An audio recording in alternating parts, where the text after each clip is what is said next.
Ada yang menganggap partai itu sekedar kendaraan. Enak aja.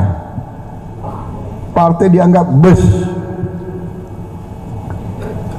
Naik seenaknya, turun di tengah jalan, nggak bayar lagi.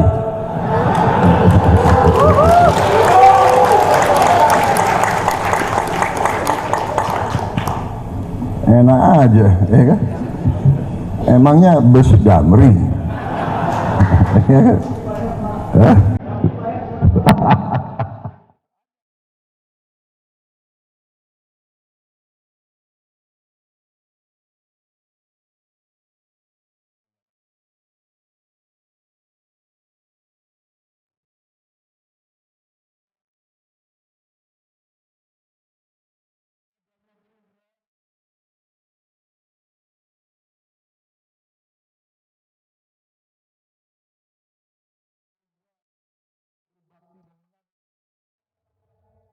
Ya, saya rasa itu udah menjadi rahasia umum ya, siapa yang dimaksud oleh Pak Prabowo ya.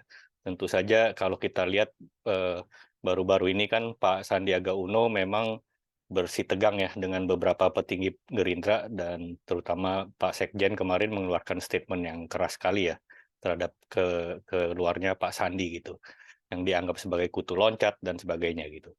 Nah, tentu saja memang dalam politik loyalitas itu merupakan currency yang sangat penting ya. Apalagi kita tahu dari cerita-cerita yang beredar, memang Pak Prabowo sangat mementingkan loyalitas gitu, baik bagi para kadernya maupun jajarannya gitu. Nah, tentu saja statement Pak Prabowo ini tidak bisa kita lepaskan dari kontestasi Pilpres yang semakin memanas ya belakangan ini ya. Apalagi momentum yang diambil oleh partai-partai untuk berkoalisi, terutama terakhir kita lihat PDIP juga sudah mencapreskan Ganjar dan Gerindra sudah mencapreskan Pak Prabowo dan juga Koalisi Perubahan mencapreskan Pak Anies gitu. Memang tiga nama ini belakangan ini memang sudah sulit digeser ya di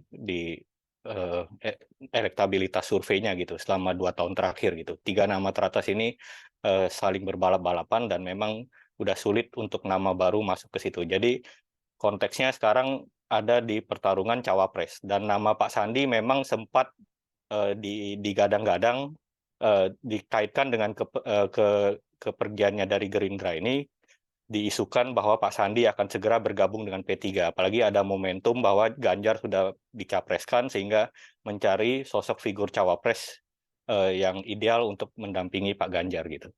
Nah, dari konteks inilah kita kemarin membaca bahwa Pak Sandi ada keinginan untuk masuk P3 untuk mencari kendaraan untuk menjadi cawapres Pak Ganjar gitu.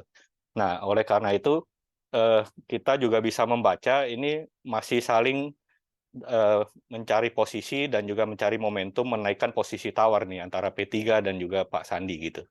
P3 dengan segera langsung mendeklar bahwa mereka berkoalisi dengan PDIP dan mencapreskan Pak Ganjar Pranowo gitu. Ini tentu saja sebagai upaya juga untuk menaikkan posisi tawar ketika nanti Sandi ingin masuk ke P3 gitu loh untuk menjadi cawapres Ganjar gitu. Jadi mengambil analogi penumpang bus tadi, saya mungkin sedikit komentar nakal saya itu mungkin belum deal ya antara harga tiket bus untuk masuk ke bus P3 ini mungkin belum deal gitu di situ gitu. Oleh karena itu Pak Sandi masih belum secara resmi mendeklar bahwa ia merupakan kader P3 gitu. Nah, dikaitkan dengan Pak Prabowo, kemarin indikator sudah merilis hasil survei dan di salah satu simulasi yang kita run, itu memang ada nama Pak Ganjar Sandi bersaing dengan Pak Prabowo dan Erick Thohir gitu. Dan ini hasil surveinya sangat neck to neck ya. Jadi kalau kita baca, kita ambil konteks dari persaingan pencapresan ke depan seperti apa, ini mungkin tidak bakal lari dari tiga pasang calon ini. Nah, karena angka yang sangat ketat inilah kita harus juga bisa membaca bahwa ini merupakan opening shot dari Pak Prabowo jika ke depannya nanti Pak Sandi akan bersanding dengan Pak Ganjar sebagai cawapres Pak Ganjar dan Pak Prabowo dengan wakilnya bisa Pak Erick Thohir maupun Bu Kofifa ya, mungkin yang beredar di media maupun di kalangan elit gitu loh, yang sebagai cawapres Pak Prabowo. Jadi kita membaca situasi komentar Pak Prabowo itu kita letakkan di konteks Pilpres yang memanas juga gitu. Selain, terkait dengan, Pak Prabowo pribadi yang memang menjunjung tinggi loyalitas untuk kader-kadernya gitu.